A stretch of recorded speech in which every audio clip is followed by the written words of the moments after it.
SuperTalk Mississippi media production. We'll pre-record on my count. 7, 6, 5, 4, 3, 2. Roll A, fade up on A.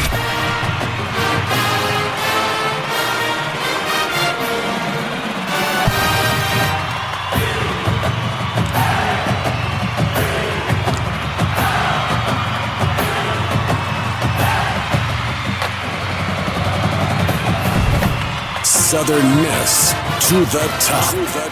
You're tuned in to the Eagle Hour. Okay, let's go. Super Talk Eagle Hour is on the air. New week from the Southern Bancorp studio. Bob, Kelly, and Dima. We're all here in-house in Oak Grove, Mississippi. Opening segment sponsored by Dickey's Barbecue Pit, which is a great place to cater your next event.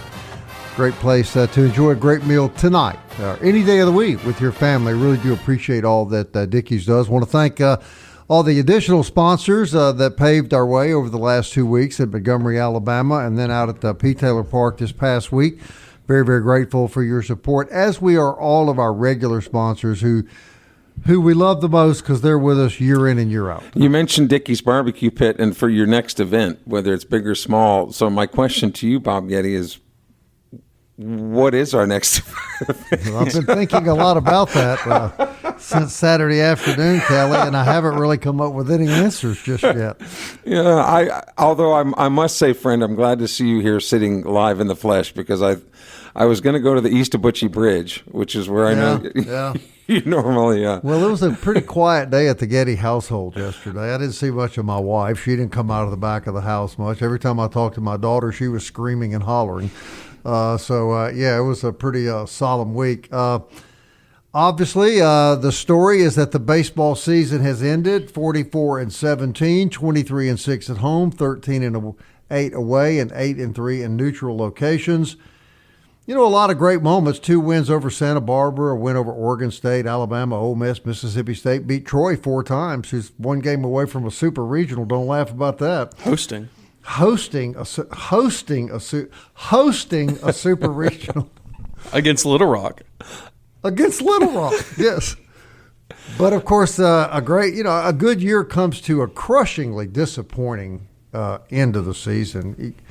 Take over, guys. I don't want to sound like I'm whining too much, but I cannot express the level of disappointment that I feel. Absolutely. I mean, it was stunning, shocking. I think you could basically put any adjective that fits in that category to what happened this weekend. And it's really hard to describe, because if you look at the numbers would tell you that Southern Miss won both those games. The pitching, the strikeout numbers, especially against Virginia, they struck out Virginia 18 times and walked them twice, and Virginia scored 15 runs. How is that? It's unbelievable. And then against Little Rock, you struck them out, I think, 10 times, walked them twice, and you lost that game. And you really got just the bad break of both of those games in probably the worst way possible, and something that I mentioned in my story that I wrote yesterday. To me, really, it came down to 3 things. And it was kind of, to me, guys, the midseason issues, all of them flared up at the worst possible time. Every single one of your midseason issues, where your DH, you've been struggling there the whole year, and then Seth Smith unfortunately gets injured coming across third base, and then you're in this situation where you have a DH and a leadoff guy who's who's not going to really help you long run. So that came into issue at the worst possible time. Your bullpen depth came, it kind of got shaky towards the end of the season, towards the middle of the season, and then shored up towards the end. It just kind of imploded, and unexplainable, but it did, and at the worst possible time. And then I think thirdly, I just think this team just wasn't athletic enough in the infield. There was way too many, C&I singles. There was way too many, just off the outstretched arms, balls off gloves, whatever it was. And at the end of the day, that's how they lost. And also you could throw in there that they were just too dependent upon the home run. They didn't score a run outside the home run until the 7th inning of the Virginia game, when Davis Gillespie had that backside double. So Yeah, I mean, it was disappointing, and both those games you probably felt like you should have won because you had control of both of them at some point. But, it's just sometimes you just get bad luck, and especially in that Virginia game, I've never seen a game where a team had that much bad luck in one game. Is this fair, Dima and Kelly, you jump in here? Some of the things that the three of us discussed at different points during the season that concerned us, leaving people on base is one great example. Not scoring in important positions. Many of the things that you said there, you said to me yesterday, I agreed with you yesterday, ended up, and we said this, man, this is going to bite us in the butt before the end of the year. Well, it bit hard this weekend. Well, like I just said, I think that, if you'd have had one of those things come up, you could have probably figured it out. But I think the fact that, like, every single thing that could go wrong went wrong. Yeah. Almost all your issues flared up at the worst possible time. Kelly, how do you give up 15 runs in a game you've struck out 18? That doesn't even numerically seem possible to me. And the 11 runs that you score should win 98% of all games. Especially if you're striking out him 18 times. That's 18 of the 27 outs for strikeouts. To me, the thing that stood out the most, and Bob's going through it. These microphones are expensive, Mr. Getty. You better be careful there. The thing that was just almost inexplicable to me.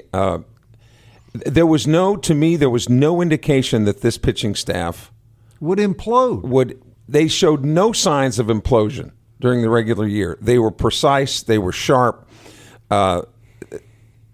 They were good enough to win all those games that they won, and you could say, well, no, wait a minute. The pitching staff did show up. They struck out 18 guys. Yeah, but you're right. You can't give up a 4-run ninth and a 5-run 10th. There just was no sign during the regular season that the pitching staff was not going to be up to winning, doing what it took to win this. And it was the best guys. Here's the other thing you can't do. The pitcher of the year in the Sun Belt can't get tagged for 10 hits and 9 runs in 3 innings. Which I look back, and that's the most runs he's ever given up in his career.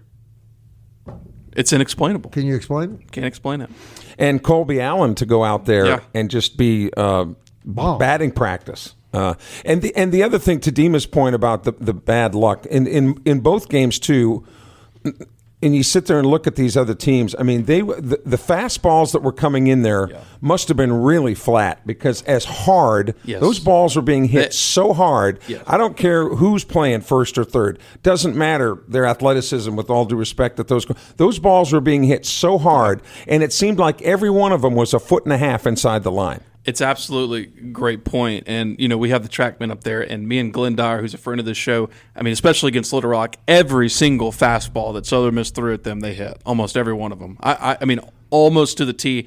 On the single that, gave them the lead there in the 9th, I remember telling Glenn, I said, Colby better not throw a fastball here. And he threw a fastball, and the kid put it up the middle for a single. So it was very impressive. Little Rock was very impressive. I think Virginia, you just got so much bad luck in that game. It's insane. The fact that you almost won that game is crazy. But yeah, I mean, to me, it's. I kind of go back, and I was sitting there thinking about it on, after they lost. 2 of your guys who you've depended on all season long, they both pitched in that Sunday championship day, where Colby Allen went 6 innings or 7 innings or whatever it was on that Sunday morning game. Graydon Harris starts the championship game, and then, on Friday, Colby Allen implodes. Saturday, Graydon Harris implodes. I don't know if that matters, but it's certainly something to think about. Well, didn't you think, though, that particularly the last inning, Colby Allen looked a little fatigued and tired? Yeah, I mean, I think it was an inning too long. I think so too. I would have really liked to seen someone else come in and finish the 9th there, but I kind of understand, like, he's your guy. Like, you kind of have to do it. Who else do you want the ball to really have? I have not been as disappointed in a Southern Miss athletic event since we lost to UAB in that football game at UAB. Yeah, when Fedora was that game. And Kelly, I'm to your point. This is, I think, bothered me more than anything. I'm very fortunate. I get to go to the games for free. My family gets to go to the games for free. We're treated to luxury viewing of the baseball game. Yeah. Look, I'll be honest with you. Everything's kind of given to us, and we're grateful, very grateful for that. The people I feel sorry for are the ones that paid $300 for 2 tickets and stood in line for 4 hours Friday to find a place to sit. To the Southern Miss faithful that came out in the heat of the day and sit in that broiling sun and cheered with every ounce of their energy, that support this team so strongly, to see what they saw, I couldn't help but have sympathy for those fans. It was greatly disappointing, and again, I just couldn't explain that pitching staff showed no signs of that at all during the regular season that was going to happen. And I think what's especially disappointing is that it appeared that the table was set for the Eagles to win this thing. I contend not as tough a bracket as they had last year with Alabama and Miami in town. Yeah, absolutely. I mean, we all thought Jacksonville State was going to be really tough. And, I watched them. I thought they were good, but Southern Miss I thought was certainly better than them. Virginia, very had some good bats, but that pitching staff wasn't anything to be special about. And then Little Rock, to their credit, man, I mean, those guys could hit the baseball. They threw strikes, and they deserved to win that regional. Best team in the tournament this weekend. I thought they deserved to win the regional, no question. and they did. That's a Scott Berry young man, too. Mm-hmm. Played for Scott Berry and Corky Palmer. So you got to be happy for him. When we come back, we're going to talk to Daniel Stewart. And before the show's over, we got to talk about Troy. Make fun of Troy all you want. Troy is 27 outs away from hosting the Super Regional that we thought might be here. And we'll explain how that could possibly be that Troy would get to host a Super Regional. Can I beat this microphone one more time? They're expensive, Bob. You better be careful.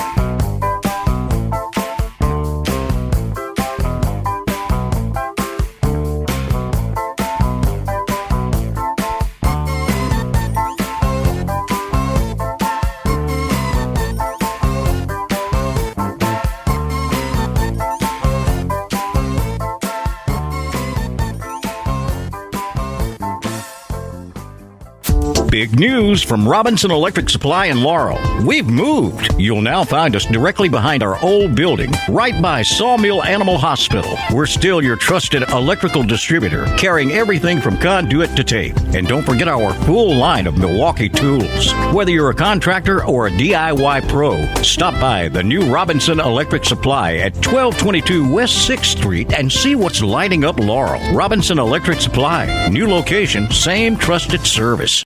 Southern Miss to the top. To the top. You're tuned in to the Eagle Hour. All right, Eagle Tire West sponsors this segment of the program. Eagle Tire West out on Highway 98 West. That's where you'll find Matt Warren, his dad, and all their great staff.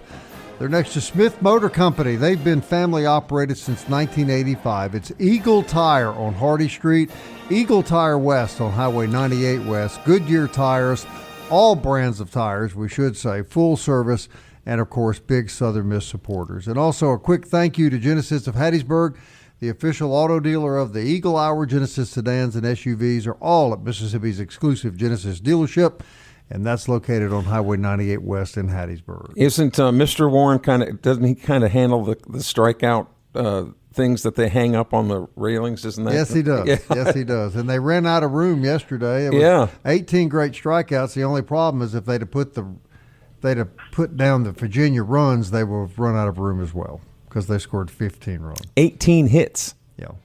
Daniel Stewart pitched for the Golden Eagles. He's been our baseball analyst. Sorry. Analyst throughout the year. We're very grateful to him for that and, of course, his friendship. And, Daniel, I got to ask you a question. You pitched for Southern Miss in Division I baseball. Can you explain how a team can throw 18 strikeouts, strike out the opponent 18 of the 27 outs, and give up 15 runs?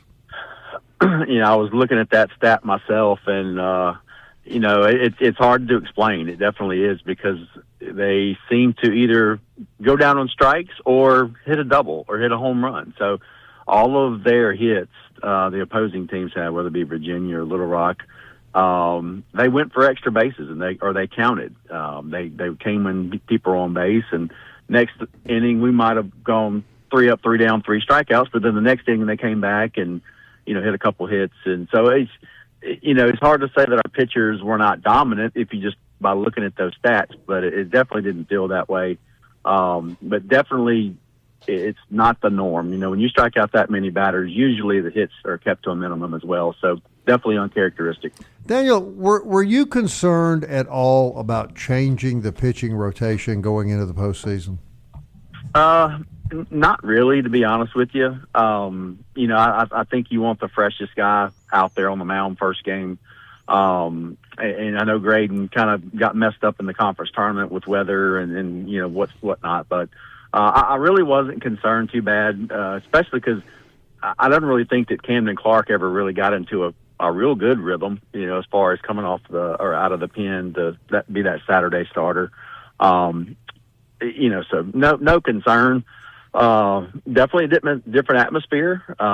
Teams that, you probably don't have a lot of scouting reports on. It was a very hot afternoon, so those things more concern me than mess up the rotation.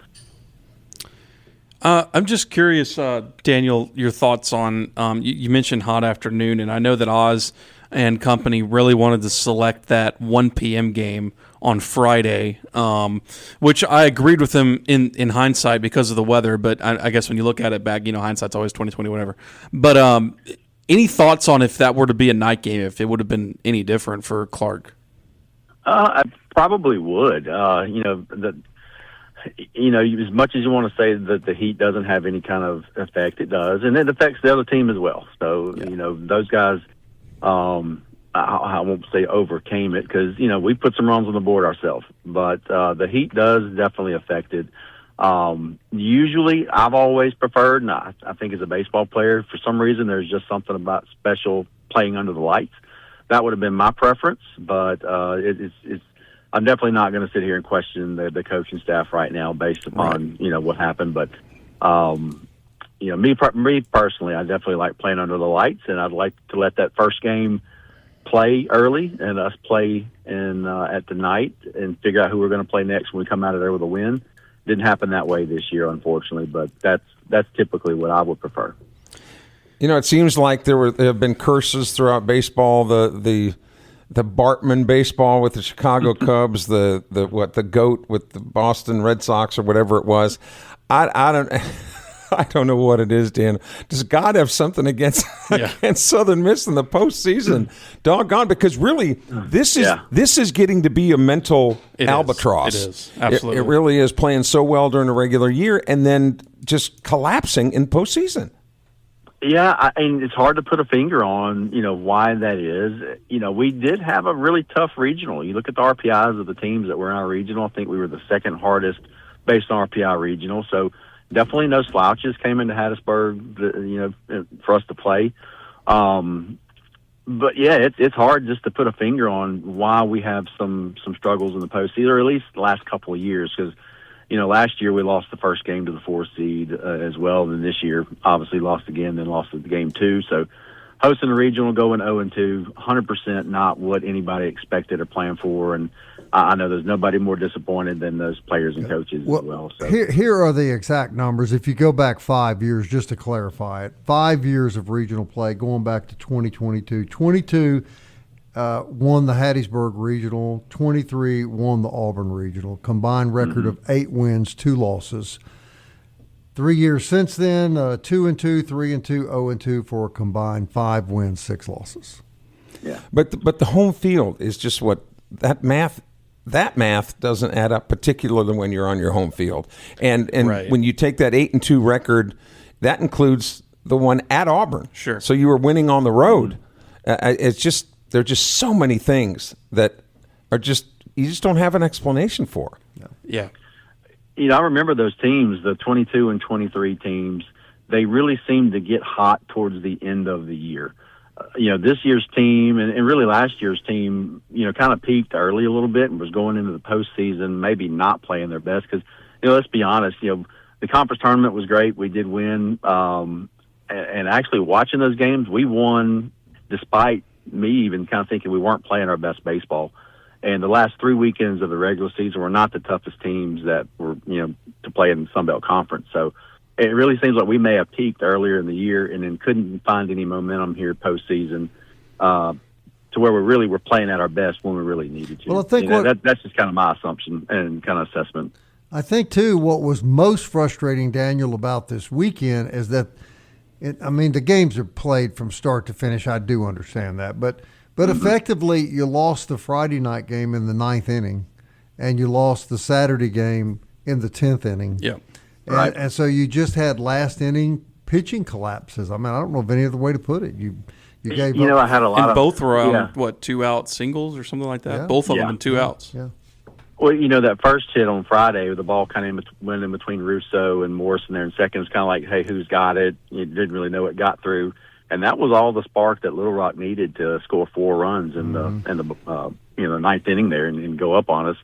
A lot of talk about, you left Colby in too long. I'll be honest with you though. Maybe they did, but Colby's arguably our best pitcher. We got a 2-run lead. I probably wouldn't want anybody else out there but Colby. They just got to him, hit him. Hats off to Little Rock. I just hate that it happened in Hattiesburg in our regional. And I hate it happened to those players. And hopefully, by way of explanation, they're doing exit interviews on the campus today, and that's why Oz is not on the show. And he's indicated a willingness to come on later. I'm going to shoot for Wednesday. But I wanted to ask you this before we run out of time. And again, this is not a criticism. It's just an observation. I found it odd at the end of the game Saturday that when you've decided that maybe Crabtree has thrown enough, that you go to the guy that you would assume is going to start the game the next day if you hold on to win that game, as opposed to – and I understand Josh Ock had a bad outing, but Josh Ock has been your guy all year. And why would you bring in the guy that technically would have been your starter the next day, Daniel, to close the game? Yeah, it was a little puzzling, but I guess from the mentality where you are in a winner-take-all, winner goes home, loser – or – winner goes on, loser goes home.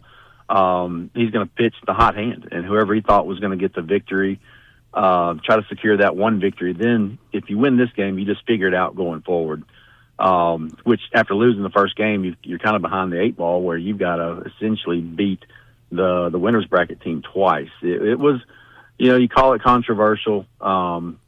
I don't know why that happened, but it's a call that they made, and they thought it would be the best call, and it just did go in our favor. And then you make the great double play. You make make the home plate to first place double play. Then you got a guy coming up that's 0 for 5 on the day. Oh no. That Mike's expensive. Oh man. And he hits a single right up the middle to win the game. Yeah. Oh yeah. After watching the 2 games, the feeling that I came away with was we hit the ball. All of our runs seemed to come off home runs. Right. The breaks went completely in the teams we were playing. Went completely for them. We didn't really get any of those breaks. Right. And in baseball, getting the breaks is huge. We did what we needed to do. I felt like on the mound, especially as far as like we talked about earlier, the strikeouts. We scored some runs. But when the key parts of the game came, we just did not get the breaks that the other teams were getting. And to me, that was the difference in the weekend. Well, man, we really appreciate all your input all year long. You're a great friend to all 3 of us, and we just thank you for everything you've done all year. Well, I definitely have enjoyed it. Hate the way that the season ended, but, Southern Miss all the way. There you go. Daniel Stewart, everybody. All right, as we head to break, Forest Health reminds you that keeping up with your favorite team is fun, but you are the most important player. Get an annual physical. Be sure your health is as good as it can be. Forest Health can help with expert medical care closer to home. ForestHealth.org. Mic check. Just making sure it's still working. $1,500.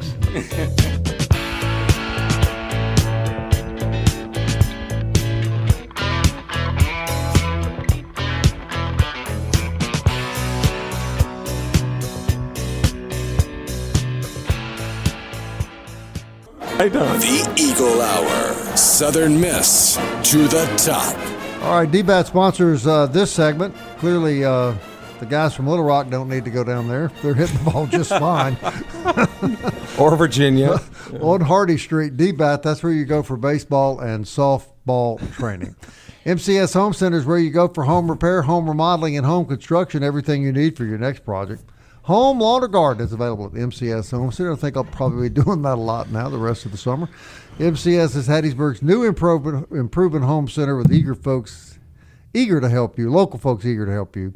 7329 Highway 98 West. Grateful for all they do. All right, guys. And knowing Hank Lott, the next thing they're probably going to sell are radio microphones for ones that get abused in the studios. Could they? It's still working. It's still working. Yeah. It's an electro voice. It's very tough. All right, now going into the break, you guys, it was a great tease because you said that Troy could possibly host. And again, if you're a hardcore college baseball follower, you know how Troy could host a super regional. But to the average fan, they're probably going, wait a minute, how could Troy possibly host a super regional when they were a lower seed at their region and they were paired up with our region? So, Dima, explain how the Troy Trojans, who I know you're pulling for with every fiber of your being. I don't pull for anybody. Not. But how Troy could possibly host a super regional. Because they're the 3 seed, and they're the 3 seed in Gainesville, and Little Rock is the 4 seed and won this regional. So whoever wins tonight in Gainesville hosts the super. So it's as simple as that. Yeah. Now, it's not going to be very easy. It gets more complicated if you have two seeds. For example, if Jacksonville State would have won the Hattiesburg Regional, they're both 3 seeds. Then the committee has to decide where the Super Regional is at. And with all due respect to Little Rock, they won the regional. They don't have a facility to host a Super Regional. Yeah, and I don't think Jacksonville State does either. Right. From what I was hearing on the D1 Baseball podcast, which is why I think they advocated to come to USM as a 3 seed, because in their minds, if they won anyways, they wouldn't be able to host a Super. Right. And again, it's not going to be easy for Troy in Gainesville tonight to beat the Gators in a winner-take-all. But right now, the Sun Belt hopes, if you can call it that, are on the shoulders of the Troy Trojans. It won't be easy, but we should point out they just beat the tar out of Florida yesterday. It wasn't a close game. And really hit some of Florida's best arms. You know, just watching the game last night, that was their Sunday starter. He gave up 7 earned runs, was the most he's ever given up all season, is I think what the tagline said. So really impressive stuff by them. But, you know, coming into this tournament, if you would have told me that Coastal Carolina, who was the runner-up last season, and Southern Miss, who was the double Sun Belt champion, both go 0-2. Right. I mean, it's I think outside of Troy, very poor showing for the Sun Belt this weekend. So what is the long-term ramifications, you guys, of the generally poor showing that the Sun Belt put forth? So let me throw. I don't think they're getting 5 bids again. I'll tell you that right now. No, and let me throw this scenario to y'all about Southern Miss, and you just tell me if I'm right or if I'm wrong. Never before have the Golden Eagles gotten more national credibility, more national publicity, more national support from all the people that cover baseball. I heard them described as elite. I heard every positive description you can muster was given to the Golden Eagle program. How big has this regional performance set that back, Dina? Well, I still think this team is elite. I still believe that.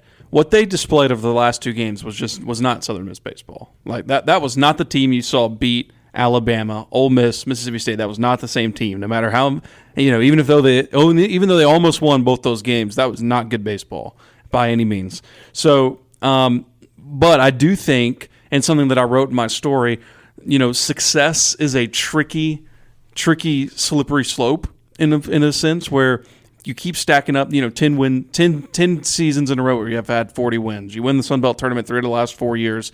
You're always in this position. Well, you got to start taking the next step. I mean, and I'm sorry, and I know it's hard, but you just can't go 0-2 in your own regional. No. Like I'm sorry, I don't think that's a high bar to ask.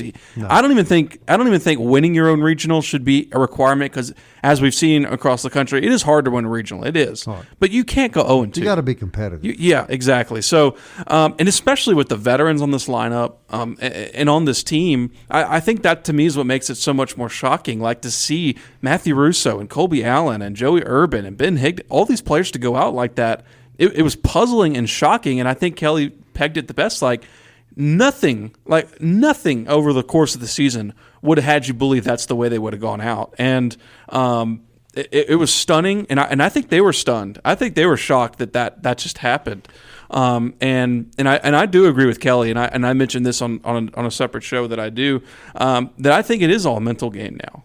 When they lost to Little Rock, it was totally a mental game of whether or not they were going to beat Virginia or not. And yeah, they almost did, which to their credit is fine.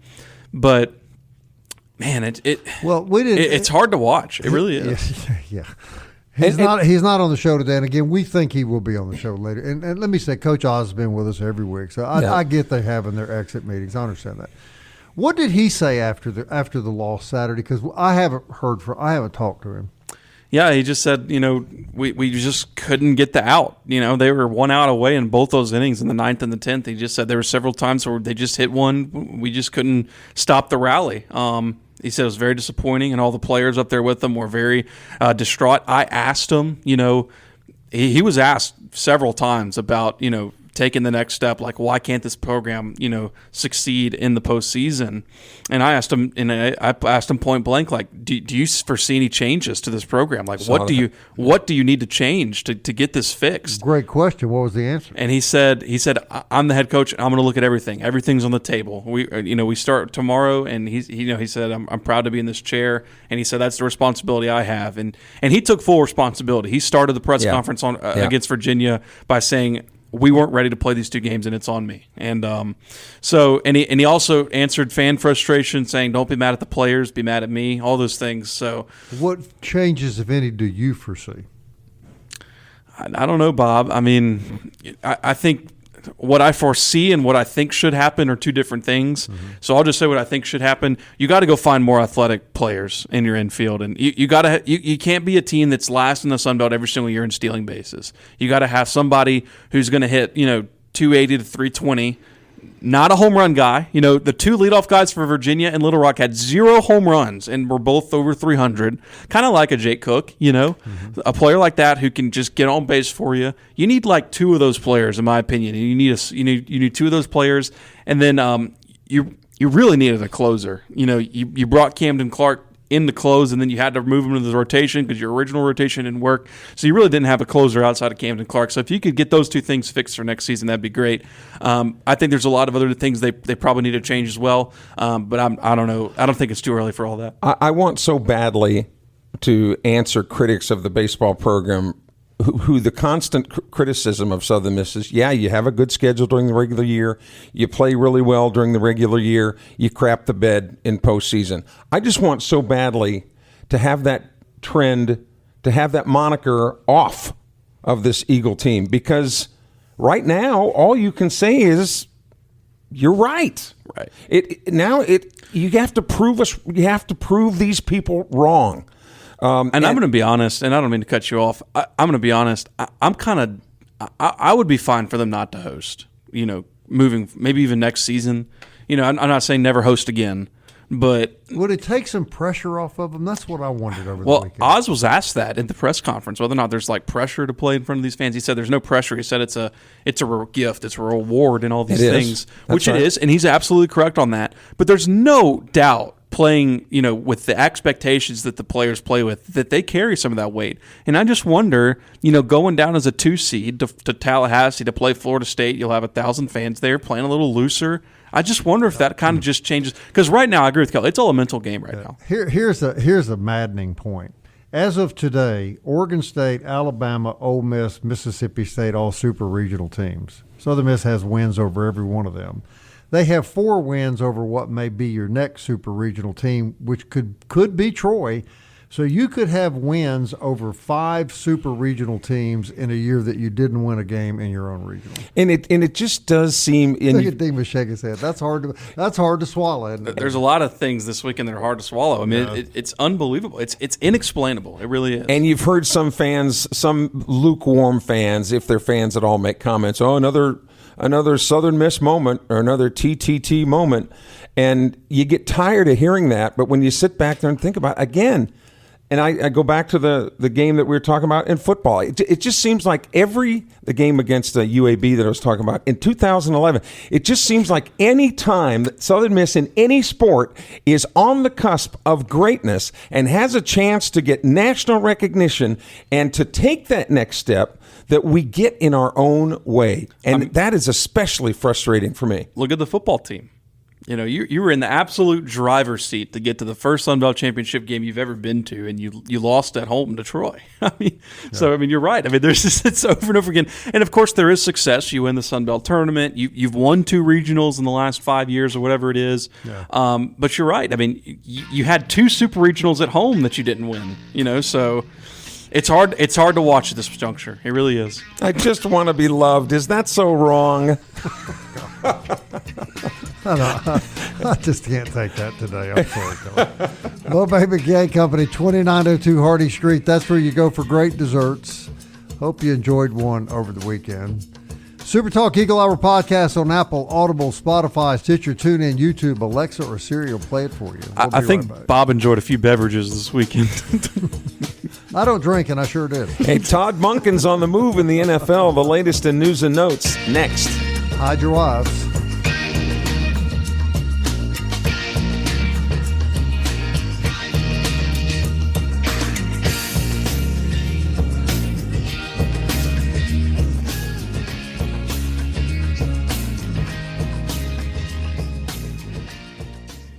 Big news from Robinson Electric Supply in Laurel. We've moved. You'll now find us directly behind our old building, right by Sawmill Animal Hospital. We're still your trusted electrical distributor, carrying everything from conduit to tape. And don't forget our full line of Milwaukee tools. Whether you're a contractor or a DIY pro, stop by the new Robinson Electric Supply at 1222 West 6th Street and see what's lighting up Laurel. Robinson Electric Supply. New location, same trusted service.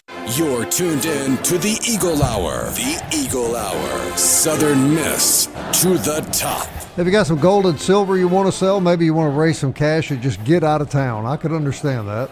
I would take it. I would take it to Jewel Masters on Highway 98 West. Why would I do that, Kelly?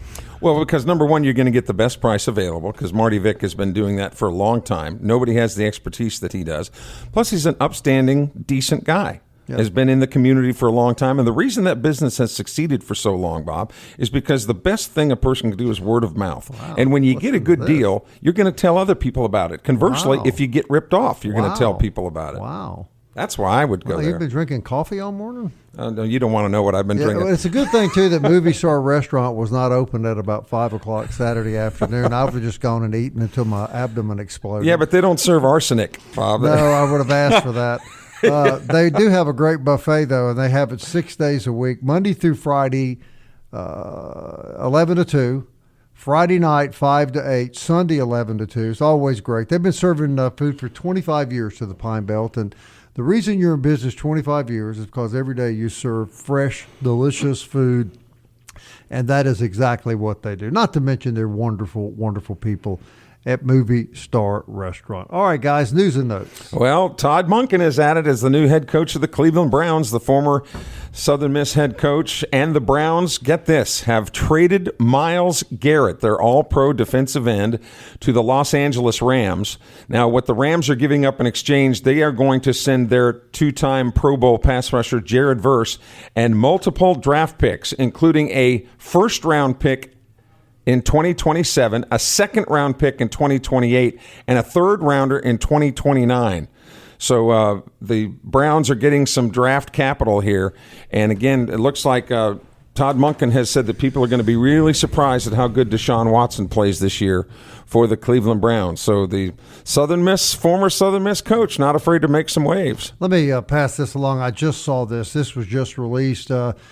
Unfortunately, and sad to report that Vic Purvis has died. He was a quarterback here at the Golden Eagles, longtime color analyst on the radio network, outstanding football player, and passed away apparently last night. Born in 1943, died apparently last night, and our sympathies to his family. For sure. And Vic was always such a decent guy. Such a good guy. Yeah, really good. And has been on this program many times. Yes. Go ahead. I'm sorry, guys. I hate to hear that. No, but also today is June 1st, so that marks the opening of the transfer portal. All the college baseball players who didn't think that where they were is where they need to be next year have said that they are entering the transfer portal. Out of Louisiana Tech, their standout first baseman Trey Hawsey has announced that he is in the transfer portal. That's out of Louisiana Tech. And Dima, what do we know about any potential Eagle movement at this first day? Yeah, as Bob said, Oz is probably already doing an exit meeting with all the players. Jake Neely, Camden Rogers already in the portal, two of the pitchers this year who didn't see a lot of playing time. So you're probably going to see a lot of roster movements for Southern Miss to make way for their freshman class coming into next season. So. They have a graduating first baseman, and did you say the great first baseman at Louisiana Tech had entered the portal? Could that be a coincidence? Well, Who knows? We'll see. App State hit their third baseman. Really nice 5-tool player. I did see that Ladd Rhodes had followed him, and he followed Ladd Rhodes back. So that would be an interesting one to watch. He was really good when he came here to play Southern Miss. Would you call him a 5-tool player? So stealing, hitting. Interestingly, that's what you guys just called the Troy infield, 5 tools. Did y'all mention Pearl River winning the Natty?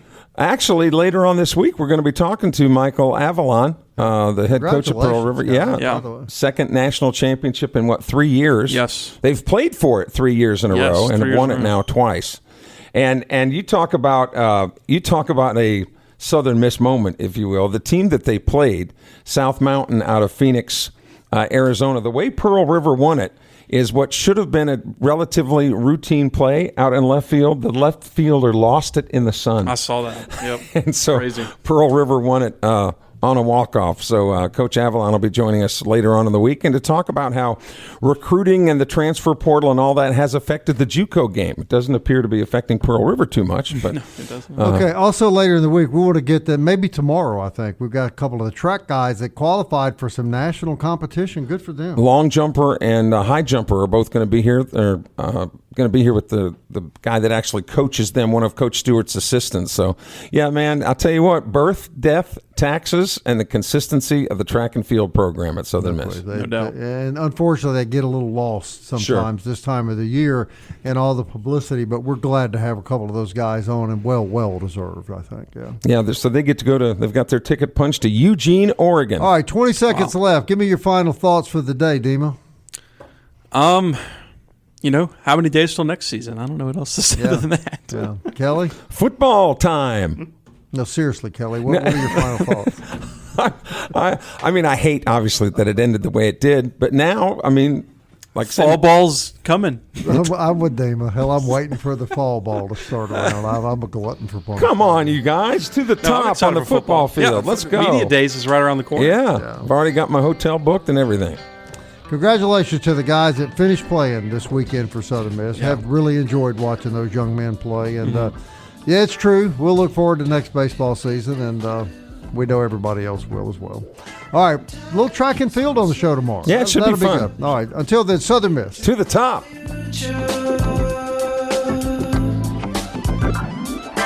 Time keeps on slipping into the future. I wanna fly like an eagle to the sea.